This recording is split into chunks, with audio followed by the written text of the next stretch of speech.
युद्ध के बीच में इस वक्त की सबसे बड़ी जानकारी सामने आ रही है, जहां ईरान को ट्रंप ने 48 घंटे का अल्टीमेटम दे दिया है। अमेरिकी राष्ट्रपति डोनाल्ड ट्रंप ने कहा कि अगर ईरान ने स्ट्रेट ऑफ हॉर्मुज को बिना किसी खतरे के लिए पूरी तरीके से नहीं खोला तो अमेरिका उसके पावर प्लांट्स पर अब हमला कर देगा। ट्रंप ने साफ शब्दों में कहा कि सबसे बड़े प्लांट से कार्रवाई की अब शुरुआत की जाएगी।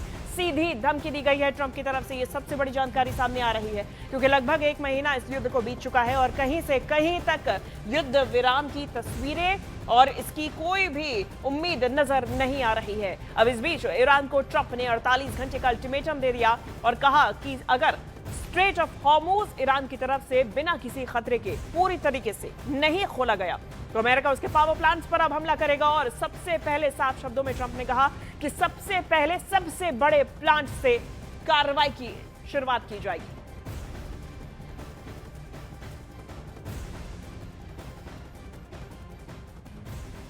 और ट्रंप ने क्या कहा है, चलिए आपको वो दिखाते हैं और क्या धमकी दी है। ट्रंप ने कहा कि ईरान अगर ठीक 48 घंटों में बिना किसी खतरे के, आप पॉइंट्स नोट कीजिएगा, 48 घंटे बिना किसी धमकी के, बिना किसी खतरे के यदि स्ट्रेट ऑफ हॉर्मुज को पूरी तरीके से नहीं खोलता है तो फिर अमेरिका उनके अलग अलग पावर प्लांट्स पर हमला करके उन्हें तबाह कर देगा।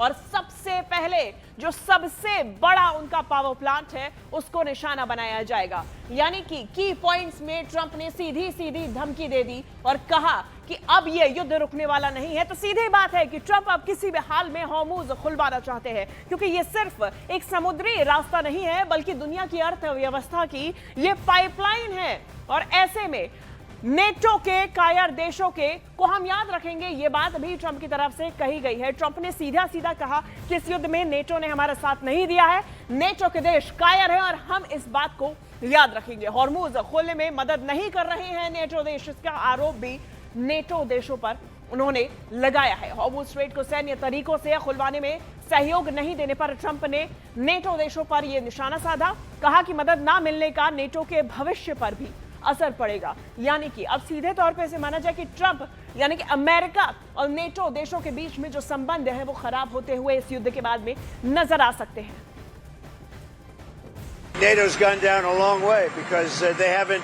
I mean, they should be helping with the Strait. They get much of their energy from the Strait of Hormuz, and if Lindsey Graham said that, and don't forget, he was the big NATO guy for a while, and now he's not.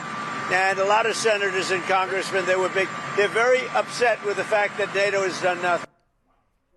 और अब सवाल यह है कि power plant पर हमला आखिर क्यों करना चाहते हैं ट्रंप, जिसकी धमकी अभी दी है। देखिए, पावर प्लांट किसी भी देश की बिजली और इंडस्ट्री का आधार होता है। इन्हें निशाना बनाने का यह सीधा सीधा मतलब है कि ईरान के इंफ्रास्ट्रक्चर पर हमला। साथ ही साथ में ईरान को अंदर से अब ट्रंप कमजोर करने की कोशिश करेंगे। ईरान की जनता पर भी इसका असर देखा जाएगा क्योंकि अब यह युद्ध ईरान के देश के अंदर देशवासियों तक पहुंच जाएगा। और ऐसे में ये ट्रंप की अब सोची समझी साजिश हो सकती है और साथ ही साथ में ये सीधी धमकी भी हो सकती है। इससे एक दिन पहले ही ट्रंप पहले ही साफ कर चुके हैं कि उनका इरादा सीज फायर का नहीं है। अब इतना जरूर है कि ईरान के सामने बातचीत के रास्ते खुले हैं। इसके साथ ही ट्रंप ने यह भी साफ कर दिया कि ईरान पर अब पहले से ज्यादा तेज हमले किए जाएंगे। Well, look, we can have dialogue, but I don't want to do a ceasefire. You know, you don't do a ceasefire when you're literally obliterating the other side. They don't have a navy, they don't have an air force, they don't have any equipment. Well, we've been hitting them awfully hard. I mean, I don't know if you can possibly get hit harder, but these are thugs and animals and horrible people. But you can't hit anybody harder than we've hit them. But I'm not surprised. They executed 3 young people for protesting. तो देखिए, कल तक Hormuz से किनारा करते दिख रहे Trump ने एक बार फिर अपना रुख बदल लिया और ईरान को 48 घंटे का सीधा सीधा अल्टीमेटम दे दिया। अब ऐसे में यह सवाल है कि हॉर्मुज पर आखिर ट्रंप की सुई बार बार क्यों आकर अटक जाती है। वो इसलिए क्योंकि स्ट्रेट ऑफ हॉर्मुज सिर्फ एक समुद्री रास्ता नहीं है बल्कि दुनिया की यह अर्थव्यवस्था की लाइफलाइन है। यहां से दुनिया का करीब 20% कच्चा तेल यहीं से गुजरता है। दूसरी सबसे बड़ी वजह है कि ट्रंप दिखाना चाहते हैं कि दुनिया के सबसे ज्यादा अहम रास्तों पर अमेरिका का कंट्रोल है और अगर हॉर्मूज खुलवाने में नाकाम अमेरिका रहता है तो इसे अमेरिका की कमजोरी के रूप में देखा जाएगा।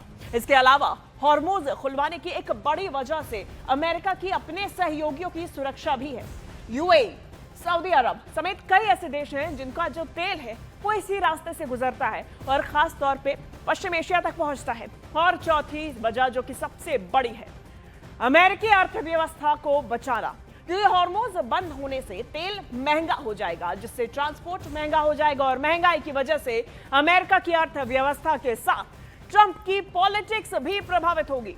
अब इसके अलावा एक वजह यह भी है कि ईरान पर अमेरिका दबाव की रणनीति अपना रहा है। ट्रंप चाहते हैं कि ईरान खुद ब खुद पीछे हट जाए और बिना युद्ध के हॉर्मूज खुल जाए। ऐसे में ईरान के विदेश मंत्री अरागाची की ट्रंप को धमकी सामने आई है, जहां अरागाची ने कहा कि ईरान अब युद्ध विराम नहीं चाहता। अरागाची ने कहा कि युद्ध का पूर्ण और व्यापक अंत चाहता है ईरान और ऐसे में यह गारंटी दी जाए कि ईरान पर दोबारा हमला नहीं होगा।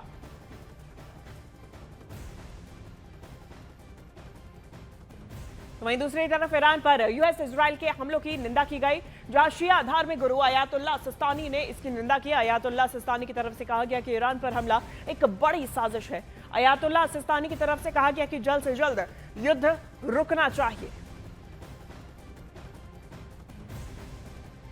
और वहीं ईरान ने भी युद्ध विराम की संभावनाओं को नकार दिया है और उधर ट्रंप भी कह चुके हैं कि ईरान पर हमले तेज करने के लिए वो ग्राउंड पर भी और ज्यादा सैनिक तैनात करेंगे।